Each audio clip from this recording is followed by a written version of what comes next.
A Simplest Truth in All Complexities by Ame. Lullaby, rendering me self-quaking and still, imitation beneath unequal distaste, apathetically, of heartfully joyous Venus doves overflowing thy continents of my heart. As inefficiently as my wager was defined, green in envy I uselessly wooed, wishes wildly unchained as winter's piping winds, and I without the pedant to woo. Dear fool, wasn't I gazed in earthly glee before I look upon this full-grown man's ungrown soul? Yet now I would rather live a nun-secluded life of austerity, if I may not see it when we two be tied in wedded matrimony.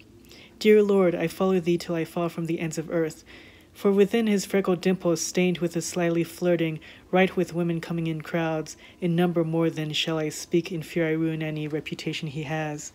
If I have recognition, it is a very dear expense, seeing a detestation upon his eyes. A quote I be right. For rather he yearns for starry night sky eyes, owned by mistresses of the playing field. The melodious song of such fair beauty with moonlit gold that don her locks might sway him so more than I. The transformed beauty of his maidens always by his side might move him equally as well. Unfortunately, no, my lover won't, nor ever will bestow unto my hands, conscious these hands are, these responsibilities of love.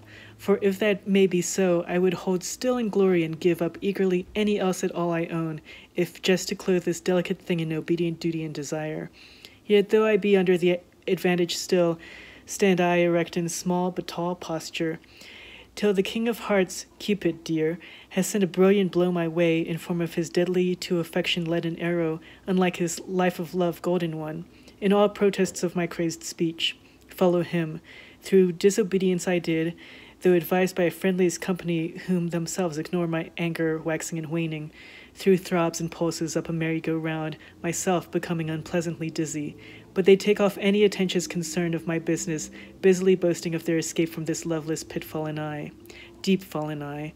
And when out of force look up do I, out of sadness upon darkest sky, I stare in open jaws of unloved knives and swords. These skies, they do perch upon my insignificant feelings, either making me a creature to raise hands in violent gestures toward the unspeaking sky and wall, carrying themselves more proud than I without a pleading protest to harm, but only a silent stare, or making me a truly blessed being with the fruitful grief. By the Mother, by the Virgin Mother Mary, I ask out of misery, either why not show me you bear witness to my love, or leave you me alone to cry. By fathomless waters, less deep and dark than my pit, I seen myself reflected. What I see, and in this seeing shown, in middle of the month's fallen. Consumed I am with desire to leave this torturous place in temper and haste, without the stolen permission of my conscience within my gutted soul, where chilled blood runs thick, for I see how more happier some more than others some may be. Though saying I, what a frustration, what a hellious plain I dove in hoping for soul restoration. Marking note of these idle thoughts and versing love and lust have I now information from which to dote upon. For since he in all gambling bets he will not clean pure, in hanging head I know truth, for he and I are different in birth. Pondering on this waking thought that I may depart, for him I will not wait, for I know truth. I know truth.